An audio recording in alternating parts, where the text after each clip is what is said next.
Preciso de pelo menos uns 30 incendiários aqui hoje. Vamos! Tem algum incendiário aqui hoje? O tema da palavra de hoje, irmão, você pode utilizar em qualquer estação da sua vida, porque qualquer estação da nossa vida fala sobre um desses três momentos. O momento de uma liberação de Deus, o momento do start de Deus, do começo de Deus.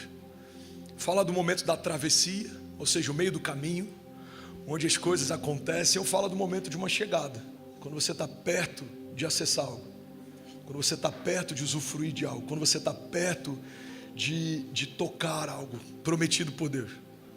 Agora, a gente precisa entender que nenhum desses três momentos carrega nenhuma garantia, a não ser a fidelidade da palavra de quem te convidou. Você pode estar às portas da terra prometida e ainda não é garantia de viver o que Deus prometeu. Muitos chegaram às portas da terra prometida e não acessaram. Muitos viram as realidades da terra prometida, mas não viveram. A gente tem que tomar cuidado. O fato de ver não significa que eu esteja pronto para acessar. Tem muita gente que ainda se sacia em ver de longe as promessas, mas você não foi chamado para ser um espectador da glória, um espectador da promessa, um espectador do movimento, do avivamento, não. Você foi chamado para acessar, para tocar, para usufruir, para se revestir, para se banhar. Alguém tomando posse dessa palavra em nome de Jesus. Agora, assim como estar às portas da promessa não é uma garantia de usufruir ou de acessá-la, receber o sim de Deus também não. Muitos começam bem e não terminam bem. A Bíblia diz que melhor é o final das coisas do que o início delas. Sansão começou bem, ungido, separado, nazireu, puro, fortalecido no Senhor, com uma força a partir do Espírito do próprio Deus. Mas terminou mal, deitou no colo errado, negligenciou os sinais e acabou se tornando palhaço na mão dos seus inimigos. Muitos começaram bem, mas não terminaram bem, porque a jornada de fé não é sobre um bom começo, é sobre um bom final. E é sobre isso que eu quero falar hoje. O tema da mensagem de hoje é suportando a travessia. Você precisa suportar a travessia. É nesse lugar que meninos são transformados em heróis da fé, ou são esquecidos pela história. No meio do deserto, muitos foram enterrados lá, deixados lá, esquecidos lá. Ninguém se lembra deles. A Bíblia cita os espias que viram, mas não confiaram, e foram citados como um mau exemplo. Mas ela, e eu boto entre duas aspas isso, ela se orgulha em citar aqueles que confiaram na promessa, viram a promessa, acessaram a promessa e se tornaram herdeiros dela. Você é herdeiro de uma promessa, mas a herança não é uma garantia de acesso. Você pode ter o direito a algo e ainda assim não usufruir de algo, porque precisa cumprir princípios. Imagina que existe uma herança, seu pai deixou uma herança para você, mas você não pode simplesmente tomar. Você tem algumas etapas até você poder legalmente, legitimamente tomar posse delas. E assim são as promessas de Deus. Elas são legítimas, reais, fiéis, verdadeiras, mas a partir dos princípios, os acessos vão sendo liberados. Por isso não é sobre começar bem, é sobre terminar bem. Não é sobre começar animado, é sobre manter o coração alinhado no lugar certo. A Bíblia diz que os passos de um homem bom são confirmados pelo Senhor, e mesmo que tropece, não ficará prostrado, não permanecerá prostrado. A Bíblia fala a respeito de uma caminhada de um homem justo, que mesmo que ele tropece no meio do caminho, o meio do caminho não é o final da história. Existe vida aí. Fala para quem está do seu lado. Existe vida aí, tem novos capítulos, tem novas histórias, tem novos testemunhos. Sua vida não é uma foto, sua vida é um filme. Então você pode pegar o pior frame. As pessoas tentam pegar os nossos piores frames. Talvez o dia que você desanimou, o dia que você tropeçou, o dia que você perdeu o controle. Talvez a tua esposa, as nossas mulheres são maravilhosas, mas elas têm uma memória, irmão. Meu Deus. Cara, Kezinha às vezes lembra de coisas de quando a gente namorava. Mas aquele dia você falou, eu falei, amor, a gente daqui a pouco completa 20 anos de casado. Eu sei, mas você fez. Eu falei, eu sei, mas já foi. Aquele frame está lá, é uma memória, mas é só uma parte. Você é mais do que um momento, você é mais do que uma crise, um desânimo, um tropeço. Você é mais do que qualquer coisa que possa ter acontecido pontualmente na tua história. E é por isso que a gente precisa tomar cuidado, porque o ânimo em recebermos uma promessa muitas vezes já nos sacia. receber uma promessa é uma boa notícia, mas não é ainda o cumprimento, não é a plenitude, não é o todo, é uma parte. É como alguém que recebe a notícia de que está grávida e sonhava em gerar. É uma boa notícia, tem que ser celebrada, mas ainda não há um bebê no colo. Tem uma gestação, tem enjoo, tem dores de parto, tem processos, tem o neonatal, tem acompanhamento, tem o enxoval, tem o quartinho, até que aquela promessa venha à luz. E aí terminou? Não, agora começa uma nova jornada. Agora você vai ter que educar nos caminhos, você vai ter que ensinar, você vai ter que prover. E aí quando crescer, me falaram, eu sou um pai ainda teoricamente jovem, a nossa filha mais velha tem 12, mas os pais que são amigos e os filhos já saíram de casa, eles falam: pastor, só aumenta a preocupação. Quando sai de casa, não há uma noite que você vai dormir como dormia antes de ser pai. Onde meu filho está, como é que ele está, será que ele está bem, o que ele está fazendo, quais amigos que estão com eles. Então a gente precisa entender, irmão, que para cada nova estação existe começo, meio e fim. Deus é um Deus de início, Deus é um Deus de final também. Ele é o alfa e o ômega, o princípio e o fim. Nele tudo subsiste, nele tudo é pleno. Então Deus não te fez uma promessa para você viver só com uma promessa. Não, Deus te fez a promessa para você viver a promessa. Amém? Deus não te deu uma unção ou um dom para você só carregar uma unção e um dom. Não, Deus te deu para você manifestar o seu dom, para você gerar frutos a partir do seu dom, para você gerar lucro para o reino dele a partir dos talentos que você recebeu. Você tem que dar resultado no reino. Você não recebeu uma palavra para guardar para si, você recebeu uma palavra para gritar do alto dos telhados, para proclamar uma boa notícia. É como alguém que fala: ei, eu tenho uma boa notícia. Eu tenho uma boa notícia. Qual é a boa notícia? A boa notícia é que o meu rei morreu, mas ele ressuscitou, ele vive, ele reina, ele governa, ele é fiel, ele é justo, ele é bom. Aleluia! Alguém comigo aqui, diga amém. Então uma fé que fala sobre o começo, meio e fim, é uma fé que fala sobre... Deixa eu ver se meu boné está torto. Está torto ou está ok? Uma fé... É porque eu passei a máquina aqui, o visual novo do pastorzão agora é pique legendário, irmão. Hã? Esquece, estamos em guerra. O que é isso, papai? Kezinha falou: amor, por que você raspou a cabeça? Eu falei: amor, é um período de poucas distrações e muito trabalho. Não dá para preocupar com o topete, não. Passa a máquina 2 aí, vamos trabalhar, irmão, porque até o final do ano tem muita coisa para viver em Deus. Alguém comigo, diga amém. Então a fé é uma dinâmica de começo, meio e fim. Tem gente que desanima no início, tem gente que se contenta e não acessa porque se precipita no final, como aquele corredor que chegou primeiro na linha de chegada, mas não passou pela fita.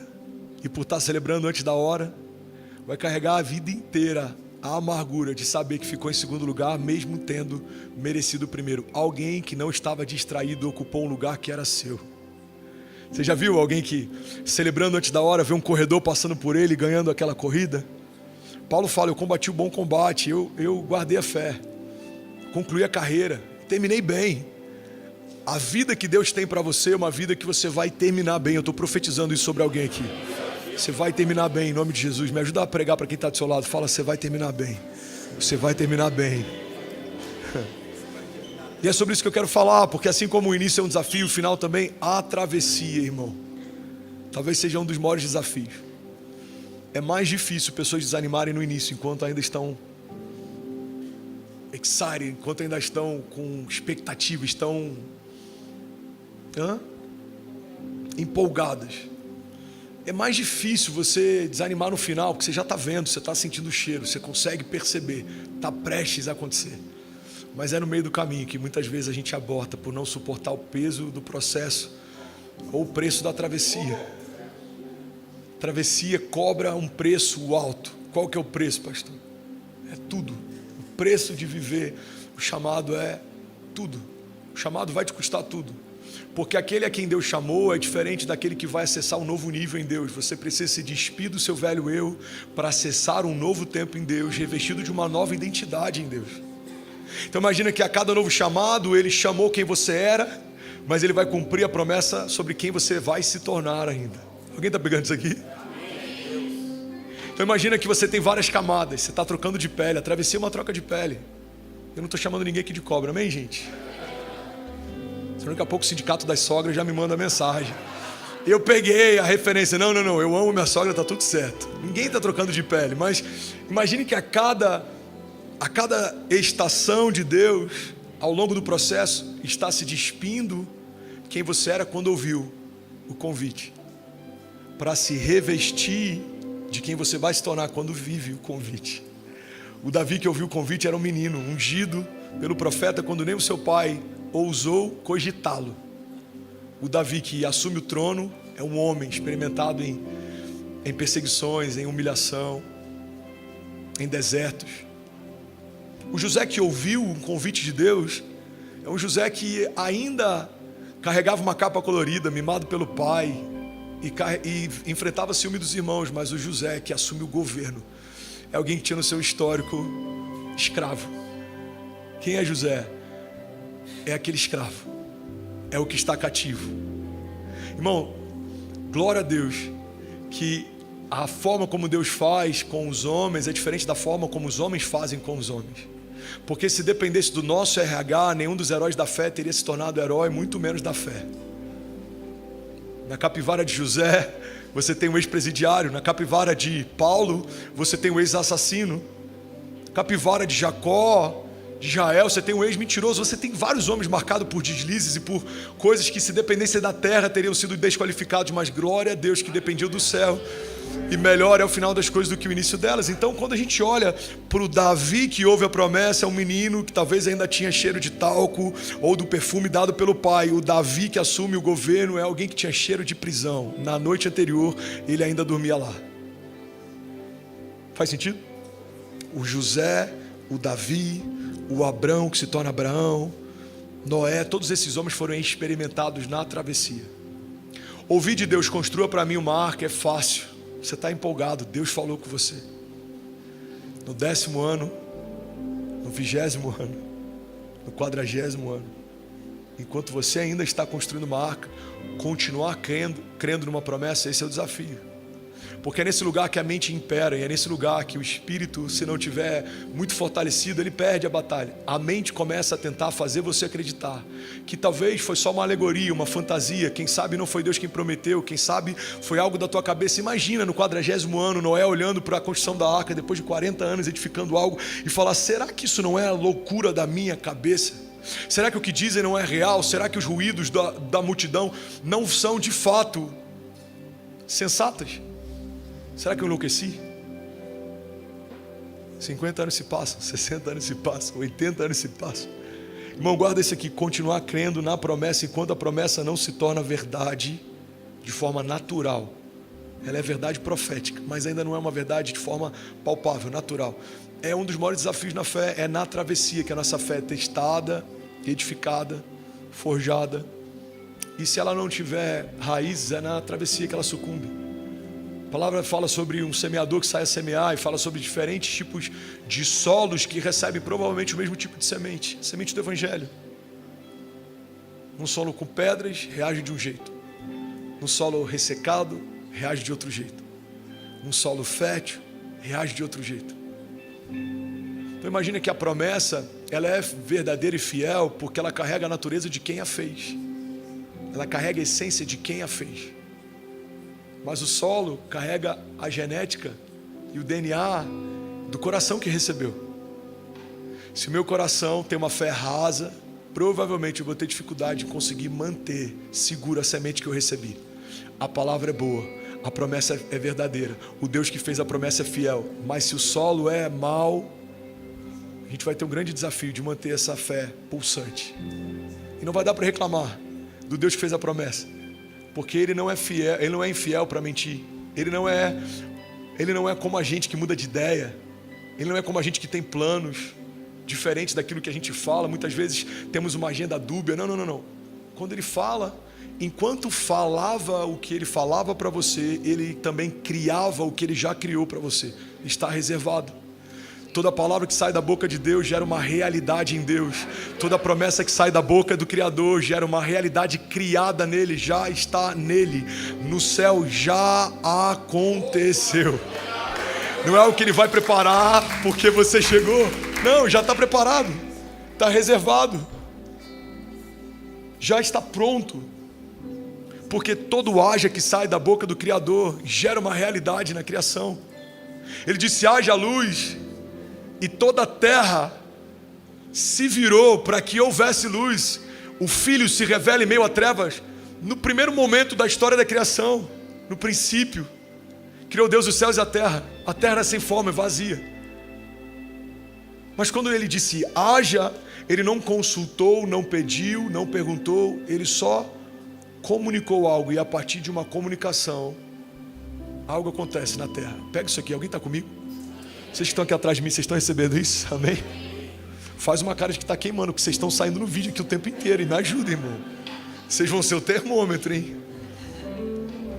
Deus falou algo, já aconteceu. O Espírito fala para Maria: bendita é você entre as mulheres, já tem uma semente incorruptível sendo gerada no ventre virgem. Isabel, já tem a voz que clama no deserto, já está sendo gerado no teu ventre estéril. Então a travessia é a palavra que Deus tem me dado nesses dias, é o lugar do teste. Agora pega isso aqui, irmão. A prova de Deus não causa ensino. A prova de Deus atesta o que já foi ensinado. Então, tem provações que não são para ensinar, são só para garantir se você aprendeu o que ele já te ensinou em outro momento. Você já imaginou um professor aplicando um teste para te ensinar coisas novas? Não. Um teste é o professor dizendo: eu quero garantir que você aprendeu o que eu já te ensinei. Faz sentido? É tão simples, mas dá para ver no olhar de alguns que parece que eu estou falando algo novo. Por quê? Porque a gente aceitou a ideia de que provação é para ensinar, provação é para se garantir que você aprendeu o que ele já te ensinou. E se eu não aprendi o que ele já havia me ensinado, ele vai ter que aplicar um teste novo, porque ele quer ter certeza que eu estou pronto para receber o que ele já está pronto para me entregar no próximo nível. Então o teste não é um professor torcendo para você ser reprovado, é um professor em silêncio, torcendo para que você vá bem. Mas se você não for, ele sabe que o teu futuro é tão poderoso e glorioso que ele não pode negligenciar e dizer que você está pronto. Pega isso aqui, irmão, para algo que você ainda não está pronto, porque seria negligência e isso vai fazer mal para você. Imagina um médico que, sem estar pronto, recebe de um professor que tem carinho por ele a aprovação para clinicar. Você tem um óbito a caminho, uma negligência médica a caminho. Você tem uma perda a caminho, você tem uma família chorando por um erro médico a caminho, você tem um médico talvez frustrado por não conseguir fazer o básico. Então, por ele te amar tanto, ele fala: eu até poderia negligenciar, mas porque eu te amo, eu preciso garantir mais uma vez que você está pronto para a próxima etapa. E quando ele percebe que estamos prontos, ele nos dá acesso a uma nova temporada, e nessa nova temporada ele vai nos ensinar coisas novas. É aquela canção, não lembro se é do F-Hop, eu não lembro de quem que é, da Tamires, eu não lembro. Me chama para o deserto para falar de amor. É esse Deus que a gente serve. Deserto não é lugar de abandono, você não foi abandonado. Deserto é lugar de um Deus que te ama tanto, garantir que você está pronto para o que Ele quer fazer. Irmão, o próprio Jesus passou por esse período. Ele foi batizado, ouve dos céus uma voz que reforça a identidade que ele tem, para a terra não ter dúvida a respeito dele ser de fato o Messias. Ele recebe uma porção do Espírito, e a Bíblia diz que assim que ele foi batizado, o Espírito levou para o deserto. Para que o Espírito levou ele para o deserto? Para ensinar algo? Não. Para comprovar que ele já havia aprendido. A voz que vem após o batismo é: esse é o meu filho em quem eu tenho o meu prazer. O teste que vem a partir da tentação é se você é o filho de Deus. Se você é o filho de Deus. A última afirmação, cara, isso é muito forte. A última afirmação do Pai se torna a primeira. Se torna a primeira dúvida, provocação do inferno.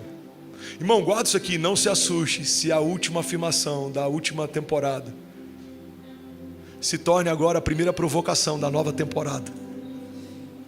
Deus diz: eu vou te usar numa nação. O inferno vai dizer: nem na nação, nem na cidade, nem na tua casa. Deus diz: vou te prosperar. O inferno vai dizer: você não só não vai prosperar, como não vai conseguir manter nem o que tem. Alguém está pegando isso aqui? Aí o céu diz: vou te dar filhos. Aí o inferno diz: teu ventre não vai gerar vida. Porque toda provocação de uma nova estação, ela é conectada à afirmação de uma estação anterior. Tudo que Deus fala, o propósito do inferno é gerar dúvida, porque ele não pode desfalar o que Deus falou, ele não pode desfazer o que Deus fez, ele não pode cancelar o que já foi liberado. Então o que ele faz? Ele tenta gerar em nós a dúvida a respeito da promessa que nutrimos. Porque imagina o seguinte, imagina que você é um hospedeiro de uma promessa, ela se alimenta de você, ela está em você, ela habita em você, porque toda promessa individual só continua pulsando enquanto você continua pulsando. Então a promessa vai se cumprir se você permanecer bem, crendo, confiando. Então a gente vê em alguns momentos profetas que eles estão tão maus que eles falam, eu quero morrer. O que os céus dizem? Se alimenta, se levanta, lava o rosto, porque ainda tem coisas que eu quero fazer a partir de você. Então o desafio da travessia, irmão, é manter pulsando o coração enquanto a promessa não se cumpre, porque o Deus que prometeu manterá pulsando a promessa até que ela se cumpra. Ele é fiel, Ele é bom, Ele é santo. Alguém está comigo aqui? Ele é justo, Ele é poderoso para fazer infinitamente mais do que tudo que pedimos ou pensamos, segundo o seu poder que em nós atua. O poder é dele, mas atua em você. Ele não vai usar ninguém além de você para cumprir as promessas que fez a você. Por isso você precisa crer e não duvidar, permanecer e não recuar, até que Ele cumpra o que prometeu. Alguém está comigo? Diga amém. Amém. Aleluia. Jeremias 29:11 diz: porque sou eu que conheço os planos que tenho para vocês, diz o Senhor. Planos de fazê-los prosperar e não de lhes causar danos, planos de dar a vocês esperança em um futuro. Então vocês clamarão a mim, virão orar a mim e eu vos ouvirei. Vocês me procurarão e me acharão quando me procurarem de todo o vosso coração, e eu me deixarei ser encontrado por vocês, declara o Senhor, e eu os trarei de volta do cativeiro. Alguém pode dizer glória a Deus por essa palavra? Alguém está recebendo algo de Deus aqui? Eu sinto Jesus aqui, irmão, de verdade. Aleluia. Eu estava com saudade de pregar com mais gente. É diferente, né? A rema flui. A gente está 40 minutos aqui sem acessar um esboço. Deus está falando. Amém? Ele está aqui. Ainda bem que eu vim, Jesus. Ainda bem que eu vim, Jesus. Ele está aqui. Então a travessia, irmão, é um teste em que Deus quer garantir que você está pronto para o próximo nível, porque Ele te ama e não vai te empurrar de forma precipitada para esse lugar. Por que tanta perseguição com Davi? Porque o reinado que vai ser estabelecido não é qualquer reinado. Ele vai ser único e absoluto. Não haverá outra bandeira depois da bandeira de Davi. Irmão, vai se cumprir Apocalipse. E o símbolo do reinado que está em Israel ainda é o símbolo do reinado de Davi. Você tem noção? Países declararam independência, outros nem existem mais. A União Soviética se estabeleceu, Guerra Fria aconteceu, se dissolveu. Reis foram depostos. Quantas coisas aconteceram? A bandeira que está em Israel viu tudo isso acontecer. Cruzadas, inquisição, perseguições, guerras religiosas, guerras políticas. O reinado de Davi permanece. Presidentes já assumiram e foram removidos. Alguns impeachmentados, outros concluíram a sua carreira política. O reinado de Davi continua absoluto. Quando aquele cego ele fala Jesus, ele não fala da descendência de Salomão, mesmo que Salomão tenha construído uma casa para Deus. Ele fala Jesus, filho de Davi, tem compaixão de mim. A genealogia que testifica o fato de Jesus ser de fato o Messias é a genealogia que vem de Davi. Então entenda, Saul, o deserto, a perseguição, é muito para um homem comum, mas quando a gente entende o peso da glória de Deus através da história e do legado de Davi, não é nada. Como Saul é lembrado na história, aquele que morreu com a própria espada. Como Davi é lembrado na história, um homem segundo o coração de Deus. Como os irmãos de José são lembrados na história como aqueles que venderam o próprio irmão por inveja. Porque ele carregava uma visão e um sonho maior do que eles conseguiam compreender. Como José é lembrado na história como um escravo que se tornou governador e governou com retidão e justiça. E toda a terra vinha até ele pedir favor, porque ninguém tinha o que José tinha. Alguém está pegando isso aqui? Você já imaginou ser vendido pelos seus irmãos? Você ser entregue pelos seus irmãos? Iam matá-lo, mas um tem uma ideia e fala, não, vamos ter lucro, porque só matar resolve um problema, mas se a gente tiver lucro, resolve 2 problemas. Se livra do nosso irmão e ainda obtém lucro com ele. Irmão, imagina o que José viveu. Agora, olha a glória do legado de José, compõe a galeria dos heróis da fé. Ele está em Hebreus 11. Então, se a gente for comparar o que a gente está vivendo com o que a gente gostaria de viver, talvez seja pesado demais, difícil demais, triste demais. Mas se a gente for comparar o que a gente está vivendo com aquilo que a gente ainda em Deus vai viver, não é nada. Paulo tem esse entendimento, ele fala, eu considero os sofrimentos agora, presentes, leves e momentâneos, se comparados a uma glória eterna que há de vir. Ele está dizendo, a conta fecha e dá lucro. Vale a pena seguir Jesus, vale a pena servir Jesus, vale a pena enfrentar perseguições por Ele, vale a pena enfrentar a dor, o chamado, o preço por Ele. Por quê? Porque aquilo que eu estou vivendo é infinitamente menor do que a glória do legado que eu vou viver. Alguém recebe isso em nome de Jesus? É uma palavra que a Kezinha carrega, que eu amo. O tempo do processo dura menos do que o tempo da promessa. Talvez o teu processo está durando 1 mês, 2 meses, 1 ano, 2 anos, mas a tua promessa será estabelecida para sempre. Você carregará o galardão na eternidade e ninguém vai poder tomar de você. Ninguém pode tomar, mas Ele pode nos enfraquecer na fé. E eu vou voltar agora, fazer um flashback. Somos hospedeiros de uma promessa que depende de uma boa saúde para permanecer pulsando. Ele não pode cancelar a promessa que você carrega. Ele não pode tocar no Deus que te prometeu. Ele não pode desfazer o que foi feito ou desfalar o que foi falado, mas Ele pode afetar o hospedeiro. É como se Ele pudesse convencer uma mulher a abortar uma vida que carrega. Ela não tem o dom da vida, foi dado por Deus. Ela não poderia gerar por si só uma vida, isso é uma graça de Deus. Mas ela pode afetar o próprio ventre e abortar algo que está sendo gerado. Você não poderia ter criado as suas próprias promessas, foi Deus quem deu. Mas você tem a possibilidade de abortá-las. Isso se chama livre-arbítrio.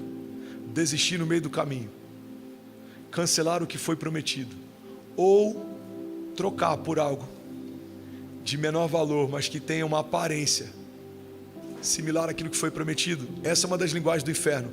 O inferno, quando tenta sabotar alguém que carrega uma promessa de Deus, ele normalmente oferece algo que parece com a promessa, mas não é a promessa. Você está comigo? O pai da fé gerou um filho de precipitação, carregando uma promessa viva feita pelo próprio Deus. A esposa dele riu quando Deus falou. Quem falou? Não foi um pajé, não foi um sumo sacerdote, não foi um papa, não foi um presbítero, não foi o 4º homem da Trindade, não foi um artista gospel. Não. O próprio Deus falou com Abraão e ainda assim ele se precipitou. Então entenda isso, irmão. A gente vai se precipitar em alguns momentos, mas a palavra de Deus fala a respeito de Deus que é tão fiel, que ainda assim Ele mantém de pé a promessa. Vimos isso também no Novo Testamento, a história de Pedro. Jesus é crucificado, a esperança de muitos se esvai, alguns voltam para Emaús, outros para outras cidades. Pedro volta a pescar, que é o que a gente normalmente faz quando a nossa esperança ela se esvai.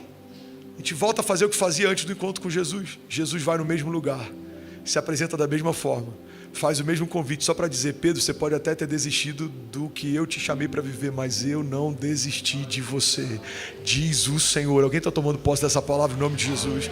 Alguém consegue ouvir mais 15 minutos de pregação aqui hoje? De verdade, você pode celebrar Jesus no seu lugar. Me ajuda, irmão, a pregar. Está todo mundo sentado. Let's go! Aleluia! O que significa suportar a travessia? Entender que a travessia é o ponto entre hoje e o futuro desejado. A travessia é o ponto entre a humilhação e a dupla honra de Deus. A travessia é o ponto entre a dor e o cumprimento da promessa. É esse ato temporal. Olha o que a palavra de Deus diz. Hebreus 10:36. Vocês precisam perseverar, de modo que quando tiverem feito a vontade de Deus, recebam o que Ele prometeu. Pois em breve, muito em breve, aquele que vem virá e não demorará. Mas o meu justo viverá pela fé. E se retroceder, não me agradarei dele. Nós, porém, levanta sua mão direita em nome de Jesus. Nós, porém, não somos daqueles que retrocedem e são destruídos, mas daqueles que creem e são salvos. Alguém pode dizer glória a Deus por isso?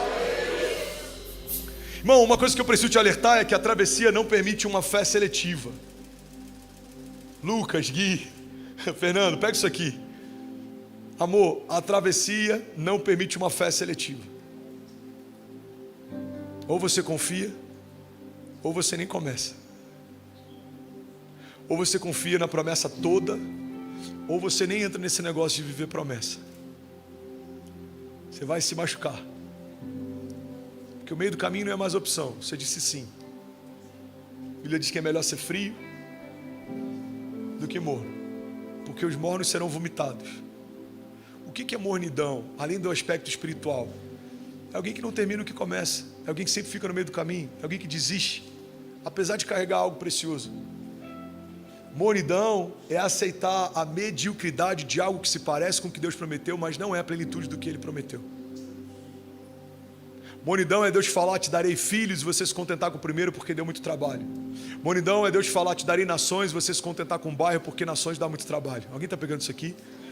Mornidão é Deus falar: te farei próspero na terra, e você será uma fonte de favor para quem precisa, e você se contentar só com algo que te gera conforto familiar, porque ser mantenedor ou provisão para outros dá muito trabalho. Mornidão, irmão, é você aceitar qualquer coisa abaixo daquilo que Deus te propôs. Então, se Deus te propôs algo, entenda: qualquer coisa abaixo daquilo que foi prometido por Ele não é válido. O plano B não existe. O plano B é fazer o plano A dar certo. Qual que é o plano A? Viver a plenitude da promessa que o Senhor me fez. Ele me viu quando ninguém via. Ele me disse algo quando ninguém diria. Eu não era provável quando Ele me prometeu. Eu não era provável quando Ele me escolheu. Eu não era provável quando Ele declarou algo. Eu não era provável, não era provável. A Bíblia fala: olha, não se esqueçam quem vocês eram. Vocês não tinham uma nobre origem. Vocês não tinham um sobrenome poderoso. Vocês não tinham uma sabedoria milenar, grandiosa. Não, Deus escolheu as coisas loucas para confundir as sábias. Escolheu as que não são para confundir as que são ou que pensam que são. Irmão, eu estou dizendo isso agora, e eu sou uma prova viva de alguém que não era provável para viver o que eu vivo, carregar o que carrego, mas Deus decidiu fazer, e quando Ele escolhe, não há quem possa cancelar uma escolha de Deus. O céu escolheu, irmão. O céu escolheu Maria, o céu escolheu Pedro, o céu escolheu Abraão, o céu escolheu Saulo, o céu escolheu você, o céu escolheu você, o céu escolheu você. Então, em alguns momentos que eu precisei lidar, Daniel, com o espírito de intimidação. Eu lembro quando eu cheguei na América. Cara, a América, ela tem não só um espírito, mas ela também carrega uma cultura de intimidação. Começa no officer que te recebe na entrada imigratória. Você tem um documento, você tem a possibilidade, você tem o acesso, você tem a aprovação, mas cada entrada, eles deixam claro que pode ser que você não entre. Você tem um green card, pode ser que você não entre. Então existe uma cultura de intimidação que deixa claro que você aqui não é ninguém. Tem que começar um score, tem que começar um lastro, tem que começar um histórico, tem que começar uma história. Você pode ser um príncipe na sua nação, aqui você não é ninguém. Eu lembro que no início Quando a gente teve que lidar com esse espírito de intimidação, essa cultura de intimidação, Deus falou claramente comigo: quando você se sentir intimidado, manda vir falar comigo. E aí ele me deu essa chave. Se alguém está incomodado com a tua posição em Deus, manda falar com quem te promoveu. Manda reclamar com quem te estabeleceu. Lembra quando a gente era menor, na época da escola? Vai falar com meu pai? A gente tem que se portar assim, é difícil, tá? Mas é esse lugar que Deus está chamando. Irmão, vai falar com meu pai. Eu não pedi uma capa colorida, eu recebi. Eu não pedi reinado, eu recebi. Eu estou citando heróis da fé. Eu não pedi governo, eu recebi. Eu não pedi o Messias no meu ventre, eu recebi. Maria foi comunicada. Maria, só uma comunicação, tá? Você vai gerar o Messias no seu ventre. E bendita é a voz entre as mulheres. Não tenha medo. Tem coisas que os céus propõem, tem momentos que os céus dão liberdade para a gente, mas a maior parte das promessas mais poderosas não são um convite. Pega isso aqui. Não são uma proposta, são uma comunicação. Eu te farei pai de nações. E eu te tornarei pescador de homens, se você me seguir. Quem me segue é você, mas quem te torna sou eu, diz o Senhor. Qual que é a parte de Pedro? Seguir. Qual que é a parte dos céus? Torná-lo apóstolo de uma igreja primitiva, pescador de homens. Um homem rude que fedia peixe. Agora prega e a sombra dele gera cura nas ruas da cidade. Pessoas mudavam de geografia, pessoas mudavam porque queriam saber qual que era o schedule de Pedro, qual rua que ele vai passar, qual que é o itinerário. Por quê? Precisamos deixar os enfermos num lugar próximo da sombra dele, porque a sombra dele cura. Eu não sei se de fato era a sombra que curava ou se era a proximidade, a distância de uma sombra, mas o que eu sei é o que a Bíblia diz, que pessoas que estavam próximas à distância de uma sombra, ao passar por ali, a presença de Jesus que Pedro carregava curava os enfermos. Você está recebendo isso aqui? Então guarda isso, irmão. A travessia não permite fé seletiva. Não dá para ter meia fé. Ou não dá para ter fé em metade da promessa. Ou não dá para ter fé em metade do processo. Ou não dá para ter fé em metade do caráter de Deus. Ou você confia plenamente em Deus plenamente, no caráter pleno dele. Ou você nem começa, vai se machucar. A gente se machuca muitas vezes por dizer sim para coisas que a gente não está, de fato, completamente derramado a ponto de aceitar o processo inteiro. E não tem nada pior do que ficar no meio do caminho. Imagina você ver o mar se abrir e depois se fechar. Você vê pão descer do céu, mas você ficar no meio do caminho. Você já viu tanta coisa. Irmão, deixa eu liberar sobre alguém. Toma posse se isso faz sentido na tua jornada. Você já viu Deus fazer tanta coisa até aqui. Feche teus olhos, deixa eu ministrar sobre você. E eu ministro sobre mim enquanto falo sobre você. Você já viu Deus fazer tanta coisa até aqui. Você já viu Ele fechar a boca de leões. Você já viu Ele multiplicar pão no deserto. Você já viu o pão descendo do céu para suprir a tua fome. Você já viu corvos trazendo comida para te alimentar. Você já viu água fluindo da rocha. Você já viu coluna de fogo te protegendo do frio da noite. Você já viu nuvem te garantindo debaixo de um calor escaldante na travessia de dia. Você já viu o Senhor operar milagres, maravilhas. Você já viu Ele fechar a boca de leões. Você já viu uma fornalha ardente aquecida tantas vezes a ponto de soldados que se aproximaram dela serem fulminados e você não se queimou, nem fuligem havia sobre você. Você já viu. Você não tem o direito de duvidar, tendo o histórico que tem com Deus. Você não tem o direito de duvidar, vendo as coisas que já viu em Deus. Você não tem esse direito. Você não é qualquer um, não viu qualquer coisa, não passou por qualquer coisa, não. Você já viu a travessia, você já viu a palavra construir caminho em meio a desertos. Você já viu Ele te socorrer no meio da tempestade, vir andando sobre as águas, te chamando para andar com Ele também. Você já viu Ele bailando com você no meio de uma fornalha ardente. Você já viu o pão que desce do céu e o pão que ao partir se multiplica até que os cestos sejam cheios e todos sejam supridos. Você já viu. Você viu. Ele acalmar sua tempestade interior. Você viu Ele te justificar na presença dos seus inimigos. Você viu Ele caminhar com você no meio de um vale de sombras e morte. Você já viu tanta coisa, filho. Mas eu vim nessa noite profetizar que você ainda vai ver muitas coisas em Deus. Levante as suas mãos, feche teus olhos, deixa eu profetizar. Você vai ver o mar se abrir, você verá inimigos sendo confundidos, desbaratinados serão os inimigos de Deus. Na tua presença virão contra você por um caminho, mas por 7 caminhos eles fugirão. Você verá a saúde de Deus do alto da tua cabeça, a planta dos seus pés, cada célula, osso, órgão sendo visitado pela glória de Deus. Eu declaro em nome de Jesus o novo de Deus revestindo você à medida que você está se despindo do velho. As coisas velhas ficaram para trás, velhas realidades, velhas memórias, velhas feridas, velhos traumas. Não há espaço na travessia para carregar o peso do velho, não. Deus está te chamando para anunciar novas realidades. Veja, eu estou fazendo coisas novas, diz o Senhor. Vocês não percebem? Em meio ao caos manifestarei paz. Em meio à sequidão manifestarei mananciais de vida. Em meio a toda tribulação eu serei a tua cobertura. Em meio a toda calúnia eu serei a tua justiça. Em meio a toda falta eu serei o teu provedor. Em meio a toda doença eu serei a tua cura. Em meio a todo cansaço eu serei o teu renovo. Assim diz o Senhor. Há alguém aqui nessa noite, você toma posse dessa palavra. Vamos, você pode dar um brado de liberdade no seu lugar.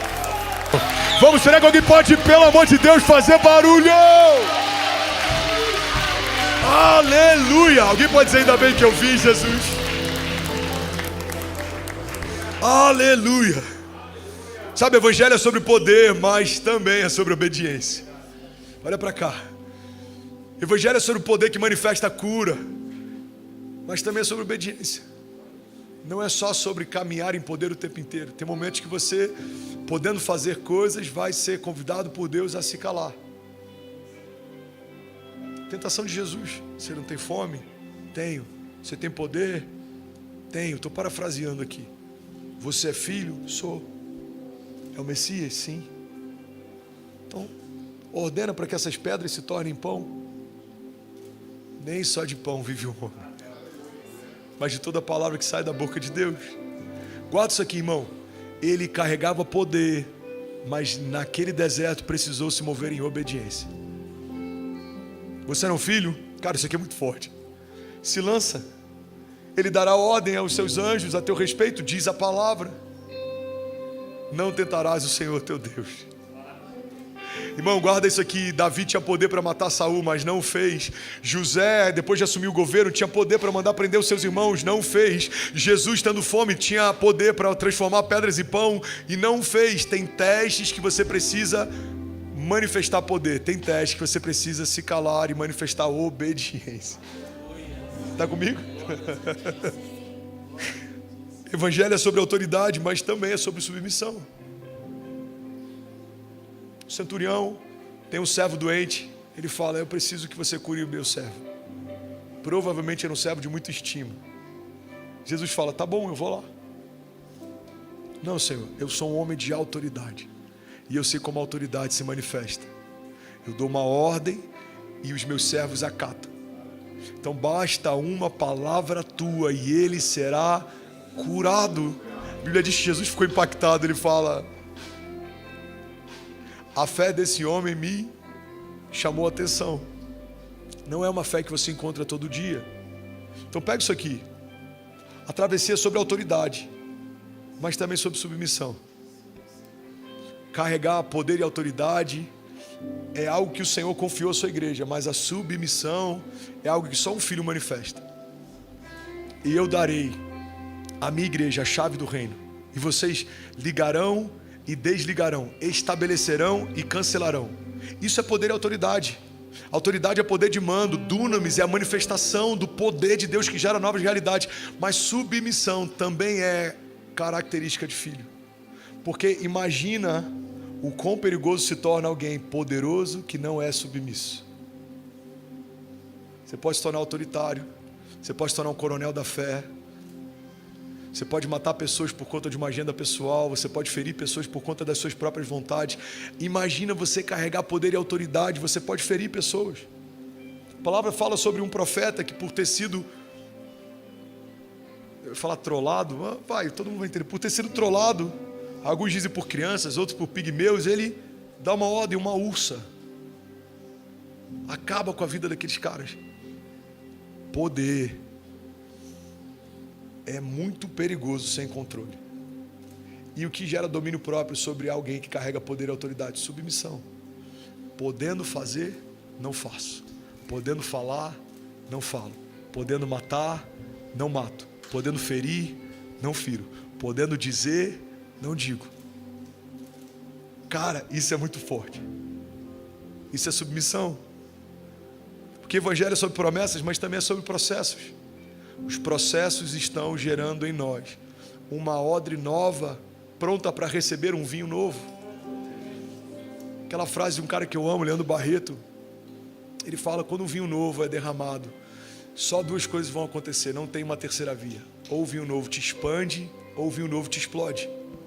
Se a odre é nova, ela suporta o poder do vinho novo, ela se expande. O novo de Deus gera expansão, prosperidade, multiplicação. Mas se a odre é velha, o novo de Deus te explode. Se perde o vinho e a odre, tudo se perdeu. Alguém está comigo? Diga amém. Então a gente precisa ter cuidado com a fé seletiva durante a travessia. Agostinho diz: se você crê naquilo que gosta no evangelho e rejeita o que não gosta, não é no evangelho que você crê, mas crê em si mesmo. Bom, olha para mim, um dos maiores desafios que a gente tem visto na nossa geração são pessoas que se dizem cristãs e até se veem cristãs, mas não carregam uma mentalidade cristã, carregam uma fé seletiva. Isso eu gosto, isso eu não. Isso eu concordo, isso eu não. Isso eu me submeto, isso não. Não, o evangelho, ele é pleno. É o pró e o contra. É a noite de núpcias e é o jantar com o cunhado. Amém? Alguém pegou referência? É a noite de núpcias, mas é o passeio com a sogra. É como um filho. É ver andando pela primeira vez de bicicleta. E é o cheiro da fralda quando você acabou de almoçar e tem que limpar. Faz parte do processo. O problema é que quando a gente é mimado, que é só a boa parte. Mas quando a gente é maduro, a gente entende que é o todo. Processo também é promessa. Me ajuda a pregar. Fala para alguém do seu lado: processo também é promessa. Vamos, você que está online com a gente em qualquer lugar do mundo, anota isso aí, coloca no chat. O processo já faz parte da promessa. Quando você está vivendo o processo, você já está vivendo a promessa. Alguém comigo aqui? Alguém pode dizer glória a Deus? Salmos 30, eu vou terminar aqui. Alguém recebeu algo de Deus aqui nessa noite? Aleluia. Salmos 30 diz assim: eu te exaltarei, Senhor, pois tu me reergueste e não deixaste que os meus inimigos se divertissem às minhas custas. Senhor meu Deus, a ti clamei por socorro e o Senhor me curou.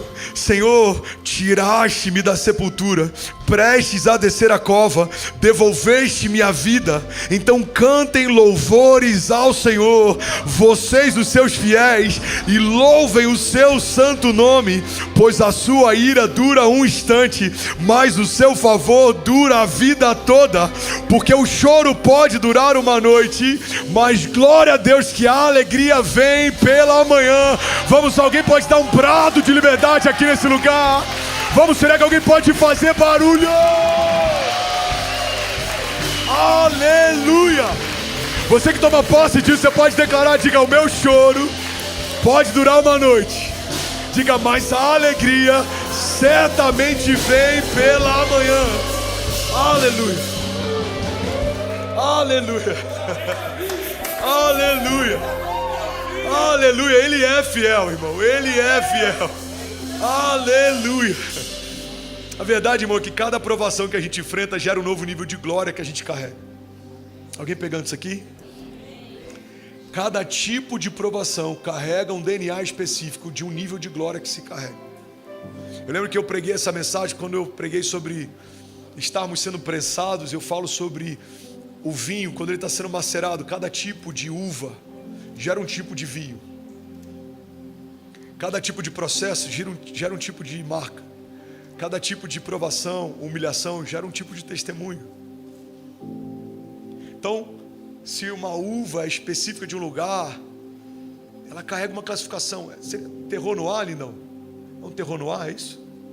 Quando uma uva é específica? É isso? Alguém que entende vinho? Ninguém quer dizer que entende vinho, né? Terroir?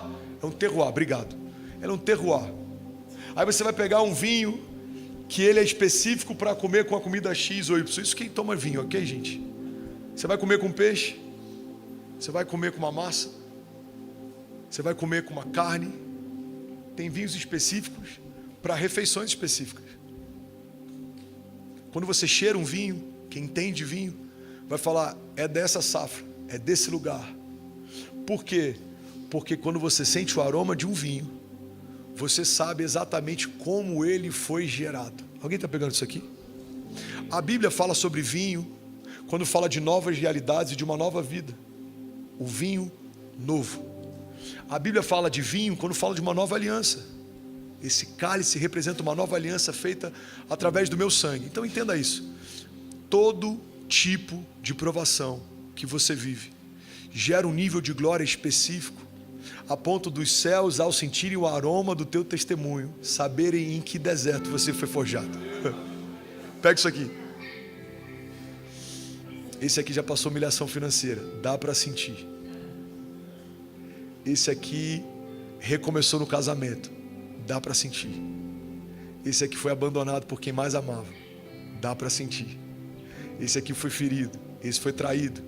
Esse aqui tropeçou, recomeçou, dá para sentir. Esse aqui foi marcado, esse foi deixado para morrer, dá para sentir. Os céus, pelo aroma que a gente carrega, sabe o tipo de glória do testemunho que a gente carrega, e o DNA do tipo de testemunho que a gente carrega. Porque nem todo testemunho é igual, nem todo gera o mesmo nível de glória. Deus tem níveis de glória específico para tipos de provação e privação específicos. José é vendido. Agora, todo o povo que em algum momento se tornou inimigo do povo de Deus se torna escravo a partir das mãos de José. José do Egito compra toda a terra, todo o povo, todo o rebanho, porque ele ouve os céus, governa a terra. Davi é perseguido pelo rei, agora se senta todos os dias no trono do rei que um dia o perseguiu. Jesus é crucificado, humilhado, mas ao terceiro dia ele volta dos mortos para trazer vida para quem o matou. Irmão, o Evangelho fala sobre um novo começo o tempo inteiro. Por isso que melhor o final das coisas do que o início delas, porque se o Evangelho tivesse parado na sexta-feira, haveria tristeza, desesperança, dor. Se tivesse parado no sábado, haveria silêncio, dúvida. Mas glória a Deus que Sunday is coming, domingo está a caminho, porque a ressurreição a caminho. E eu estou profetizando sobre alguém aqui. Eu não sei o momento que você está, talvez de luta, de cansaço, de escassez, de privação, de humilhação, de dor.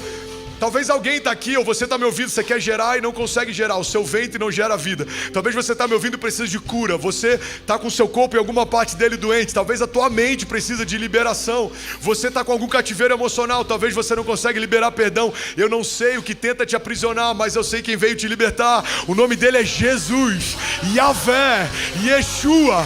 Ele é poderoso para fazer infinitamente mais do que tudo que pedimos ou pensamos.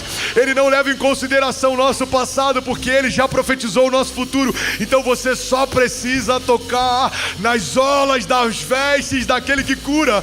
Havia uma mulher que sangrava há muito tempo, mas ela entendeu e ela dizia: se eu apenas tocar nas orlas das vestes dele, certamente eu serei curada. Vamos, levante as suas mãos ou feche teus olhos. Eu quero orar por você. Pai, eu declaro em nome de Jesus como rios de vida nesse lugar. Pai, eu declaro como ondas de poder nesse lugar, manifestando vida, manifestando cura, manifestando liberdade, libertação. Nós declaramos, Pai, nós profetizamos novos começos,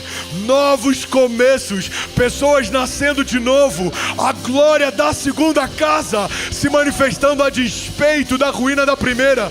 Pai, nós cremos e nós declaramos que o Senhor é fiel para cumprir o que prometeu. que o Senhor é bom e a sua misericórdia dura para sempre, que o Senhor é justo e nenhuma das suas promessas foi liberada em vão, que o Senhor é poderoso para fazer aquilo que começou e é fiel para concluir essa obra. Pai, nós declaramos que em todo tempo a sua justiça operará em nós as maravilhas dos teus grandes feitos, e uma geração contará a outra geração a respeito do que o Senhor fez. Os nossos filhos dirão: eu vi o meu pai abatido, ferido e quase morto, mas eu vi o Senhor trazendo ele de volta à vida e ele voltando a sonhar.